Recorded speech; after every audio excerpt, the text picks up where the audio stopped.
ప్రభునందు ప్రియమైన దేవుని బిడ్డలారా, ప్రభు యొక్క నామంలో మీకు అందరికీ శుభాలు తెలియజేసుకుంటూ త్రితం తర్వాత 5వ ఆదివారంలో ప్రవేశపెట్టినటువంటి దేవాదేవునికి కోటాను కోట్ల వందనాలు చెల్లించుకుంటూ ఈ దినము కొరకు మనకి ఏర్పాటు చేయబడినటువంటి లేఖన భాగాలు పాత నిబంధన పాఠము విలాప వాక్యములు 3వ అధ్యాయము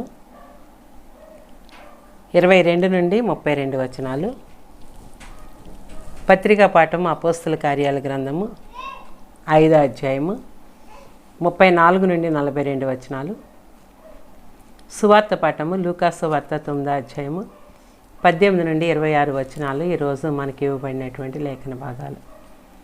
ఈ లేఖన భాగాల్ని మనం పరిశీలించినట్లయితే కనుక విలాప వాక్యంలో 3వ అధ్యాయము 22వ వచనం, యెహోవా కృపగలవాడు, ఆయన వాత్సల్యత ఎడతెగక నిలిచినది గనుక మనము నిర్మూలము కాకున్న వారము, అనుదినము నూతనముగా ఆయనకు వాత్సల్యత పుట్టుచున్నది, నీవు ఎంతైనా నమ్మదగిన వాడు అనేటువంటి మాట ఈరోజు మనకి ఇవ్వబడినటువంటి పాత నిబంధన పాఠంలో విలాప వాక్యములలో వ్రాయబడి ఉన్నది.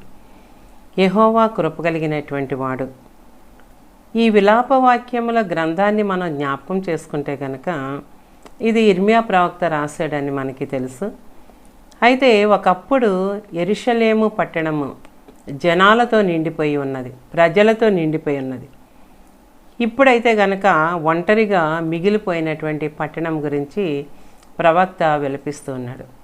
ఎందుకని ఈ పట్టణము, యెరూషలేము పట్టణము అనేక మంది జనాలతో నిండి ఉండి ఈ రోజున ఒంటరిగా ఉండిపోయింది అని మనం గమనిస్తే కనుక, ఈ రోజున ఏ మానవునికైనా కానీ ఒక కష్టం కలిగినప్పుడు, ఒకవేళ దేవునికి వ్యతిరేకమైనటువంటి కార్యాలు చేస్తే, దేవుడు విడిచిపెట్టేస్తే కనుక అప్పుడు ప్రతి ఒక్క మానవుడు కూడా ఒంటరితనంతో మిగిలిపోయి ఎంతో బాధను అనుభవిస్తూ ఉంటాడు.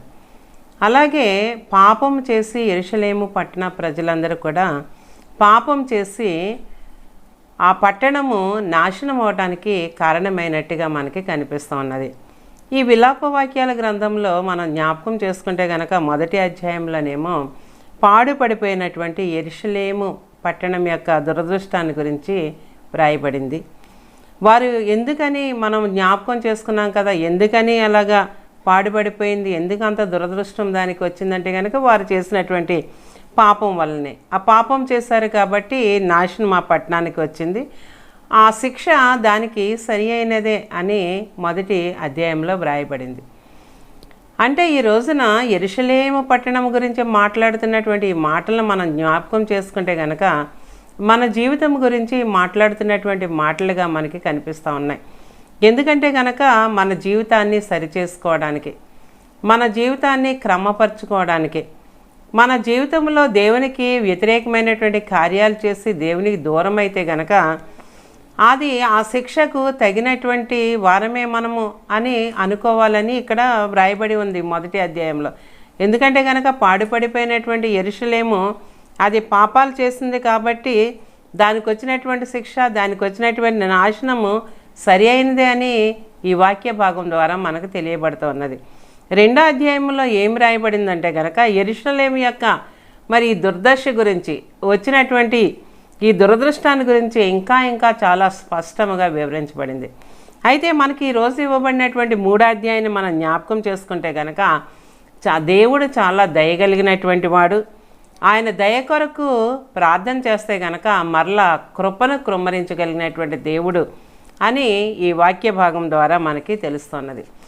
అయితే ఈ యెరూషలేము పట్టణము ఎవరి కొరకు పాపం చేసింది, ఎవరి కోసం, దేనికి యెరూషలేము పట్టణం విడవబడింది, వీళ్ళు చేసినటువంటి పాపాలు ఏంటి, ఎవరిని తన స్నేహితులు అనుకున్నది, దేవుని విడిచిపెట్టేసి మనుషులను నమ్మినటువంటిదిగా మనకి కనబడుతున్నది. దాన్ని ఇర్మియా ప్రవక్త ముందే ప్రవచించినట్టుగా మనకి కనబడుతున్నది. ఇర్మియా గ్రంథము 2వ అధ్యాయము 32వ వచనం చూస్తే గనక, కన్యక తన ఆభరణములను మర్చిన, పెండ్లి కుమార్తె తన వడ్డాణమును మర్చిన, నా ప్రజలు లెక్కనేనన్ని దినములు నన్ను మరిచి ఉన్నారు అని ఇక్కడ వ్రాయబడి ఉన్నది. చూసారా ఏమని రాయబడిందంటే కనుక, కన్యక అంటే పెండ్లి కుమార్తె కనుక ఒక పెండ్లి కుమార్తె తన వడ్డాణంను మర్చిపోదంటండి, కన్యక తన ఆభరణాలని మర్చిపోదంట. ఎందుకంటే కనుక ఈ లోకంలో ప్రతి ఒక్క మానవులకి, ఒక స్త్రీకి చెప్పాలంటే కనుక ఆభరణాలు అనేటువంటివి చాలా ఇష్టమైనటువంటివి. ఎన్ని ఆభరణాలు ఉన్నాయో, ఆభరణాలు ఎక్కడున్నాయో, ఆభరణాలని ఎలా దాచుకోవాలో అన్నీ కూడా తెలుసు. అందుకే అంటున్నాడు కన్యక తన ఆభరణాలని మర్చిపోదు, పెండ్లి కుమార్తె తన వడ్డాణాన్ని మర్చిపోదు. కానీ ఈ ప్రజలు, నా ప్రజలు లెక్కలేనన్ని దినాలు నన్ను మర్చిపోయారు అని ఇర్మియా ప్రవక్త ముందుగానే ఈ యెరూషలేము పట్టణం గురించి మాట్లాడినటువంటి మాటలు మనకి కనబడతా ఉన్నాయి. అంటే లెక్కలేనన్ని దినాలు తన జీవితము, తన సంతోషం కొరకు ఈ లోకంలో ఎన్నో దేవునికి ఇష్టం లేనటువంటి కార్యాలు చేసింది, ఎన్నో పాపాలతో నిండిపోయి ఉన్నది. ఇక్కడ అంటున్నాడు నా ప్రజలు లెక్కలేనన్ని దినాలు, అంటే చాలా సుదీర్ఘమైనటువంటి కాలము దేవుణ్ణి మర్చిపోయారు అని దేవుని మాటను ప్రవక్త మాట్లాడుతున్నటువంటి మాటను మనం జ్ఞాపకం చేసుకుంటే కనుక 32వ వచనంలో ఏముందంటే కనుక వారు వ్యభిచారం చేశారు అని రాయబడింది. 34వ వచనంలో ఏముందంటే కనుక పేదలపై దౌర్జన్యం చేశారు. అంటే న్యాయం లేదు, నీతి లేదు, వారికి దయ లేదు, కనికరం లేదు, కృప లేదు, జాలి లేదు ఆ ప్రజలకని వ్రాయబడింది. మరి 33వ వచనంలో వ్యభిచారం చేశారు. అంటే ఏ లోకంలో ఉన్నది ప్రతి ఒక్కటి కూడా ఇష్టమైందిగా చేసుకున్నారు. వ్యభిచారం అంటే కనుక శారీరక సంబంధమైనటువంటి దాన్నే వ్యభిచారము అంటారు. అంతేకాకుండా ఈ లోకంలో దేనిని మనం ఇష్టపడుతున్నాము, దేని మీద మనం మనస్సు పెడుతున్నాము, దానితోటి మనము వ్యభిచరించినట్టే అని వాక్య భాగాల ద్వారా మనకి తెలియబడుతూ ఉన్నది. అందుకని ఇంత భయంకరమైనటువంటి జీవితంతో వారు ఉండి ఇన్ని పాపాలు చేసి కూడా తామే నీతిమంతులమని చెప్పుకుంటున్నారంటండి. అందుకనే దేవుడు వారిని విడిచిపెట్టేసినటువంటి వాడిగా ఉన్నాడు. పాపం అనేటువంటిది మానవ జీవితంలో మరి అది తెలియక అనేక సార్లు పాపం చేసినా కానీ తెలిసి ఏ పాపము చేయకూడదని మన పరిశుద్ధ గ్రంథం ద్వారా మనకు తెలియబడుతూ ఉన్నది. ఒకవేళ తెలియక పాపం చేసినప్పుడు, అది పాపము అని తెలిసినప్పుడు దానిని వెంటనే దేవుని దగ్గర క్షమాపణ కోరుకుని ఇంకా పాపాన్ని విడిచిపెడితే గనక ప్రభు ఆ పాపాన్ని క్షమిస్తారు, మనల్ని నీతిమంతులుగా చేస్తారు అని వాక్య భాగాల ద్వారా పరిశుద్ధ గ్రంథం ద్వారా మనకు తెలుసు. అయితే ఎందుకు విడిచిపెట్టేశాడు దేవుడు వీళ్ళను అంటే గనక ఇర్మియా గ్రంథంలో వ్రాయబడి, ఇర్మియా గ్రంథము 2వ అధ్యాయము 35వ వచనాన్ని మనం జ్ఞాపకం చేసుకుంటే, అయినను నేను నిర్దోషిని, ఆయన కోపము నా మీద నుండి తొలగిపోయినని చెప్పుకొనిచున్నావు. ఇదిగో పాపము చేయలేదని నీవు చెప్పిన దాన్ని బట్టి నీతో నాకు వ్యాజ్యము కలిగినది అని ఇక్కడ వ్రాయబడి ఉంది. చూడండి ప్రభువు ఏమని మాట్లాడుతున్నారంటే కనుక, నేను నిర్దోషిని అంటున్నావు, నీవు పాపం చేసావు కానీ నేను పాపం చేయలేదు అని అంటున్నావు, దేవుని కోపము నా మీద నుండి తొలగిపోయింది అని నీవు చెప్పుకుంటున్నావు, పాపము చేయలేదని నీవు చెప్పిన దాన్ని బట్టి నీతో నాకు వ్యాజ్యము కలిగింది అని ప్రభు అంటున్నారు. అంటే పాపం చేసినప్పుడు పాపము చేశానని ఒప్పుకోవాలి. పాపం చేసినప్పుడు నేను పాపం చేయలేదు, నేను నిర్దోషిని, దేవుని యొక్క కనికరం నా మీద ఉన్నది, దేవుని యొక్క కోపము నా మీద లేదు అని చెప్పుకోవడం సరి అయినటువంటిది కాదు అని ఈ వాక్యం ద్వారా మనకి తెలియబడుతుంది. ఒకవేళ మనము తెలియకుండా పాపం చేసినప్పుడు, అది పాపం అని మనం తెలిసినప్పుడు వెంటనే దేవుని దగ్గర క్షమాపణ వేడుకోవాలి. దేవా నేను పాపిని అని అనుకోవాలి. అంతేగాని ఇంకా పాపాలు చేస్తూ నేను పాపాలు చేయట్లేదు అని చెప్పుకోవడం దేవునికి విరోధము. దేవుని యొక్క దృష్టి నా మీదే ఉంది, దేవునికి నా మీద ఏమీ కోపం లేదు అని అనుకోవడము దేవుని దృష్టిలో ఇంకొక తప్పు. అంతేకాకుండా పాపం చేయలేదు అని మనం చెప్పుకుంటూ తిరిగేటువంటి దాన్ని బహు ఘోరముగా అయినా చిత్రీకరిస్తున్నారు. అందుకనే వ్యాజ్యం కలిగిందంటే విరోధి అయిపోయాడు దేవుడు. దేవుడు మనతో సహవాసం చేయడానికి ఇష్టపడట్లేదు. ఎందుకంటే కనుక మానవులు ఎంత నీతిగా బ్రతకాలని ప్రయత్నించినా కానీ ఏదో ఒక దోషం మానవుల్లో ఉండకపోదు. ఎందుకంటే కనుక కోపమే పాపము, నేనే బాగుండాలనేటువంటిదే పాపము, దూషించే వారిని ప్రేమించకపోవడం పాపం. పరిశుద్ధ గ్రంథము చాలా విచిత్రంగా మనకి కనిపిస్తుంది. ఏమనంటది అంటే కనుక నిన్ను దూషించేటువంటి వారిని నీవు ప్రేమించు అంటాడు. ఎంత కష్టమో మనల్ని దూషించేటువంటి వారిని ప్రేమించడం అనేటువంటిది చాలా కష్టమైనటువంటిది. కానీ మనల్ని దూషించేటువంటి వారిని ప్రేమించకపోతే కనుక అది కూడా పాపమే. ఎన్నో చిన్న చిన్న పాపాలు, అందుకనే పరిశుద్ధ గ్రంథంలో ఉంటుంది, సులువుగా చిక్కులు పెట్టు పాపం అని పరిశుద్ధ గ్రంథంలో వ్రాయబడింది. ఇది మనది పాపము కాదు. కోపం అంటే పాపము కాదు అనుకుంటాం. ఒకళ్ళ మీద అసూయపడటం పాపము కాదు అని అనుకుంటాం. మనల్ని తిట్టినటువంటి వారిని మనము కూడా తిడతాం, అది పాపము కాదు అని అనుకుంటాం. అవన్నీ కూడా పాపాలుగానే పరిశుద్ధ గ్రంథం మనకి తెలియచేస్తున్నది.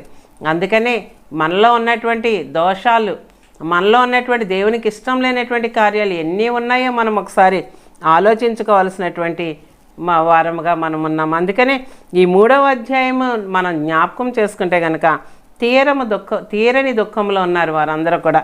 దేవుడు దయగలవాడు అని తలచుకుని ఒక ధైర్యము, ఒక ఆశ వారికి వచ్చినట్టుగా మనకి కనబడుతూ ఉన్నది. ఇది చాలు మన జీవితాలకి చాలా ఆదరణ. ఎందుకంటే కనుక బాగా దుఃఖంలో ఉన్నప్పుడు మనకు ఒక నిరీక్షణ, దేవుడు ఉన్నాడు మాకు తోడు, దేవుడు దయగలిగినటువంటి వాడు, కృప కలిగినటువంటి వాడు, ఆయన మాకు తోడుగా ఉన్నాడంటే కనుక ఒక ధైర్యం మనకి వస్తుంది. అందుకనే మనం మొట్టమొదటి చదువుకున్నాం విలాప వాక్యాలు 3వ అధ్యాయము 22, 23 వచనాలు. మనం చదువుకున్నటువంటి వాక్య భాగంలో ఏముందంటే కనుక యెహోవా కృప కలిగినవాడు అని వ్రాయబడింది. అంతేకాకుండా ఆయన వాత్సల్యము మానవుల మీద ఎంతో ఎక్కువగా ఉంది. అనుదినము నూతనముగా వాత్సల్యం పుడుతుందంటండి. అంటే నూతనమైనటువంటి ప్రేమ. చూడండి, ఈ రోజున మనం జ్ఞాపకం చేసుకుంటే కనుక మనకి ఎవరి మీద ప్రేమ ఉంటుంది? మన ప్రేమ ఎలా ఉంటుందండి? కనుక మనల్ని ప్రేమించే వారిని మనం ప్రేమిస్తాం. వీరితో మనకి ఏది అవసరం లేదు అని అనుకుంటే మనం ప్రేమించం. వారితో మనకు అవసరం ఉన్నది అని అనుకుంటేనే మనము ప్రేమిస్తాము.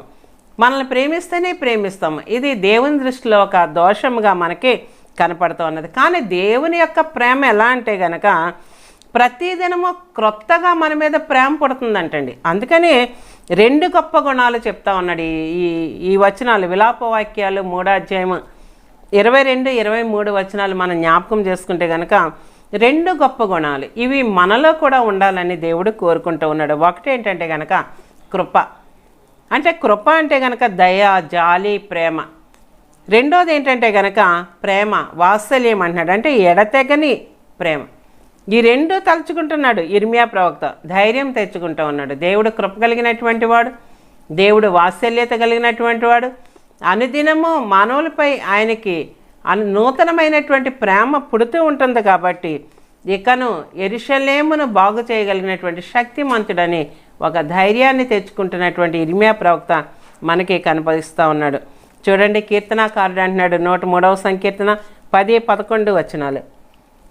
మన పాపములను బట్టి మనకు ప్రతీకారం చేయలేదు, మన దోషములను బట్టి మనకు ప్రతిఫలం ఇయ్యలేదు. భూమి కంటే ఆకాశం ఎంత ఉన్నతముగా ఉన్నదో ఆయన యందు భయభక్తులు గల వారి ఎడల ఆయన కృప అంత అధికముగా ఉన్నది అని ఇక్కడ వ్రాయబడింది. చూడండి, మన పాపాలను బట్టి దేవుడు మనకు శిక్ష విధిస్తే కనుక మనం నరకంలోనే ఉంటాం. ఎవరు కూడా తప్పించుకోలేరు.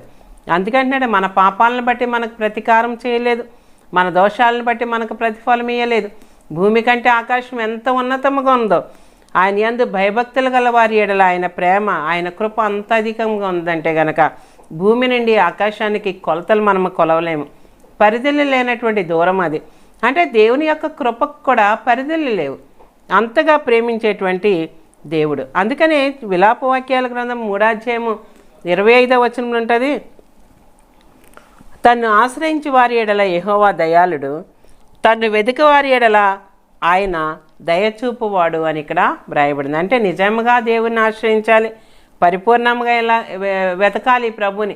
ఇలాగ ప్రభుని నిజంగా ఆశ్రయించి పరిపూర్ణంగా వెతికినటువంటి మరి పేతురు గారి గురించి ఈరోజు మనకి ఇవ్వబడింది సువార్త పాఠంలో. చూడండి, లూకా సువార్త 9వ అధ్యాయం 20వ వచనంలో, అందుకు ఆయన మీరైతే నేను ఎవరినని చెప్పుకొనిచున్నారని వారిని అడగగా పేతురు నీవు దేవుని క్రీస్తు అనెను. యేసు ప్రభు వారు ఒకసారి తన శిష్యులతో మాట్లాడుతున్నారు. నేను ఎవరినని ప్రజలు చెప్పుకుంటున్నారు. వాళ్ళు రకరకాల మాటలు చెప్పారు. బాప్తిస్మిచ్చి యోహాను గారని, ఏలియా అని, లేకపోతే ప్రవక్తల్లో ఒకరని, ఇర్మియా ప్రవక్త అని రకరకాల మాటలు వారు చెప్తూ ఉంటే కనుక, అంటే ఎవరితో పోలుస్తున్నారు ప్రభువుని అంటే కనుక చనిపోయినటువంటి వారితో పోలుస్తూ ఉన్నారు. అయితే ప్రభువుకి కొంచెం బాధ కలిగి ఉండవచ్చు. వెంటనే అడుగుతున్నారు, మీరెవరైనా అనుకుంటున్నారు నన్ను అని అంటే కనుక వెంటనే పేతురు గారు మాట్లాడుతున్నారు. ఏమనంటే కనుక, నీవు దేవుని క్రీస్తువు, అంటే నీవు దేవుని దగ్గర నుంచి వచ్చినటువంటి అభిషక్తుడు, లేకపోతే నీవే దేవుడువు, నీవే సమస్తము చేయగలిగినటువంటి శక్తిమంతుడు అని దేవుణ్ణి నమ్మినటువంటి వాడిగా మనకి కనిపిస్తూ ఉన్నాడు. అంటే దేవుణ్ణి వెతికినటువంటి వాడు, పరిపూర్ణంగా వెతికాడు. యెరూషలేము ప్రజలు దేవుణ్ణి పరిపూర్ణంగా వెతకలేకపోయారు. వారి సొంత కార్యకలాపాల్లో ఉండిపోయారు. వారు ఈ లోకానుసారమైనటువంటి జీవితంతో ఉండిపోయారు. కానీ పేతురు గారు 12 మంది శిష్యుల పేతురు గారిని నిజంగా గ్రహించినటువంటి వాడు. అందుకని యేసు ప్రభు వారు ఏమంటున్నారంటే కనుక మత్తయి సువార్త 16:17 అంటున్నాడు, అందుకే యేసు, సీమోను బర్యోనా, నీవు ధన్యుడవు, పరలోకమందున్న నా తండ్రి ఈ సంగతి నీకు బయలుపరచనే కానీ నరులు నీకు బయలుపరచలేదు. వెంటనే పరలోక ఆశీర్వాదాలు ఇచ్చేస్తున్నాడు ప్రభు. ఏమంటాడంటే కనుక, పరలోకపు తండ్రి నన్ను గురించి నీకు తెలియచేశాడు, నరులు నీకు బయలుపరచలేదు. నరులు అంటే కనుక రక్తమాంసములు. అంటే మన రక్తము మన మాంసము ప్రభువుని గుర్తించలేదు, కానీ మన ఆత్మ మాత్రమే ప్రభువుని గుర్తించగలదు. ఎందుకంటే కనుక మన ప్రభువుని గుర్తించేది రక్తమాంసాలు కాదు అని ఇక్కడ వ్రాయబడింది. అంటే ఆత్మ ద్వారా ప్రభువుని గుర్తించినటువంటి వారు పేతురు గారు మనకి కనిపిస్తూ ఉన్నాడు.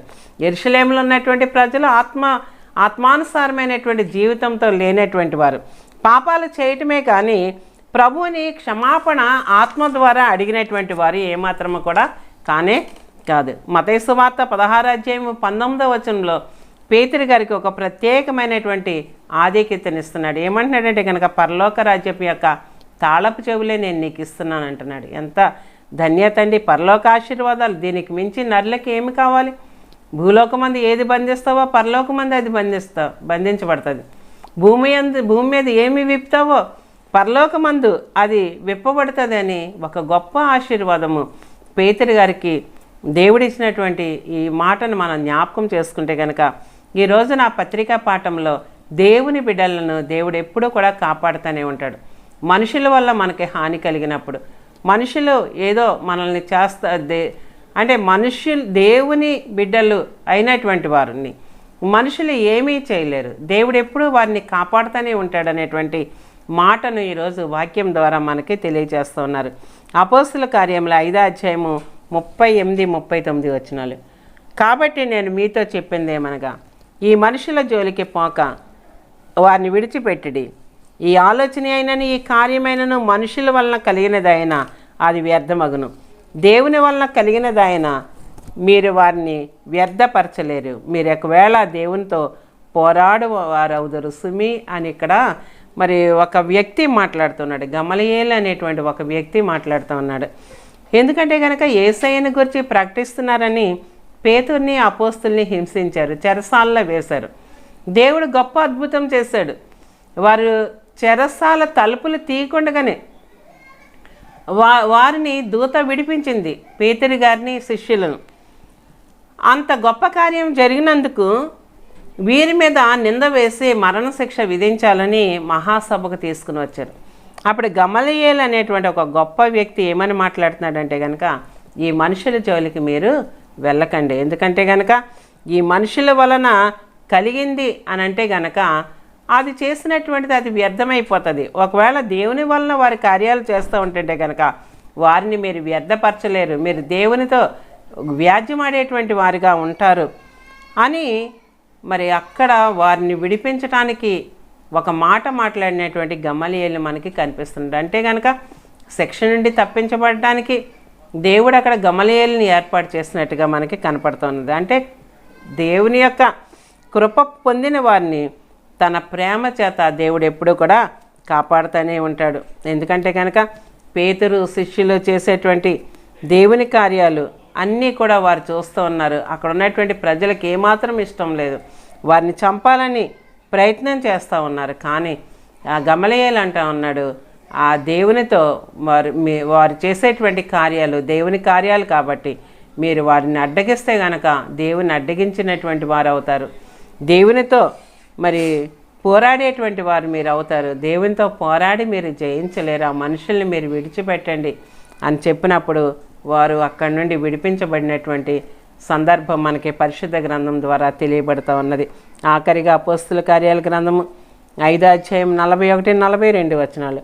ఆ నామము కొరకు అవమానం పొందుటకు పాత్రలని ఎంచబడినందున వారు సంతోషించుచు మహాసభ ఎదు నుండి వెళ్ళిపోయి ప్రతి దినము దేవాలయంలోను ఇంటింటను మానక బోధించుచు యేసే క్రీస్తుని ప్రకటించుచుండిరి. చూసారా, అక్కడ ఉన్నటువంటి వారు పేతురు వీళ్ళందరూ కూడా ఏమనుకుంటున్నారంటే కనుక దేవుని నామము కొరకు మేము అవమానం పొంది, మరి ఆయన నామము కొరకే మేము అవమానం పొందటానికి పాత్రలని మేము ఎంచబడ్డాము. ఎందుకంటే కనుక దేవుని నామం కొరకే మేము అవమానాలు పడుతున్నాము, దేవుని నామం కొరకే మేము బాధలు పెడతా ఉన్నారని సంతోషిస్తూ ఆ మహాసభ నుండి వెళ్ళిపోయారంటండి. వెళ్ళిపోయి ఇంకా దేవుని సేవను ఏమాత్రం కూడా మానలేదు. ఈ రోజుల్లో కొంచెం శోధన వస్తే దేవుని సేవ మానేస్తాం. వారు ప్రతిదినము దేవాలయంలోను ఇంటింటను మరి పరిచర్యను కొనసాగిస్తూనే ఉన్నారు, యేసే క్రీస్తుని ప్రకటిస్తూ ఉన్నారు అని ఇక్కడ వ్రాయబడి ఉన్నది. అందుకనే పేతురు గారికి యేసునామం ఎంత గొప్పదో తెలుసు, శిష్యులకు కూడా తెలుసు. కానీ యెరూషలేము జనాంగానికి మాత్రం యేసునామం ఎంత గొప్పదో వారికి తెలియదు. అందుకని మనం ఎవరమైతే ఇలాగా యేసునామాన్ని గుర్తించలేకుండా దేవునికి దూరంగా జీవిస్తూ ఉన్నాము, నా దగ్గరికి వస్తారని ప్రభు ఎదురు చూస్తూ ఉన్నారు. ఆ ప్రభు దగ్గరికి వెళ్ళేటువంటి ఆశీర్వాదం దేవాదేవుడు మనకు దయచేయాలని కోరుకుంటూ నా మాటలు నేను ముగిస్తూ ఉన్నాను. ప్రార్థన చేసుకుందామండి. మహాపరిశుద్ధుడైన తండ్రి, మహాగణుడ, నీ బంగారు పాదములకు లెక్కలేని స్థుతులు స్తోత్రములు వేలాది వందనాలు చెల్లించుకుంటున్నా తండ్రి. నాయన యెరూషలేము ప్రజలు నా తండ్రి నీకు ఇష్టం లేనటువంటి కార్యాలు చేసి ప్రభా నీ శిక్షకు పాత్రలయ్యారు నా తండ్రి. మరలా నిన్ను ప్రార్థించేటువంటి అవకాశము వారికి దొరుకుతుందని ప్రభా వారు ఎంతగానో ఎదురు చూస్తున్నటువంటి వాక్య భాగాన్ని ఈరోజు మాకు వినిపించండి నాయన. మేము నీకు వ్యతిరేకలము కాకుండా నాయన నీ చిత్తమైనటువంటి కార్యాలు, నీకు ఇష్టమైనటువంటి కార్యాలు చేస్తున్నా తండ్రి. నీ రాజ్య వారసులం అవటానికి నీ కృపను దయచేసి మీరే మహిమ పొందవలసిందని యేసయ్య పరిశుద్ధ నామమున అడుగుచున్నాం తండ్రి, ఆమేన్. తండ్రి, కుమార, పరిశుద్ధ ఆత్మ వ్యతిరేక దేవుని దీవెన ఇప్పుడు ఎల్లప్పుడు మనందరికీ కుటుంబాలకి తోడుగా ఉండును గాక.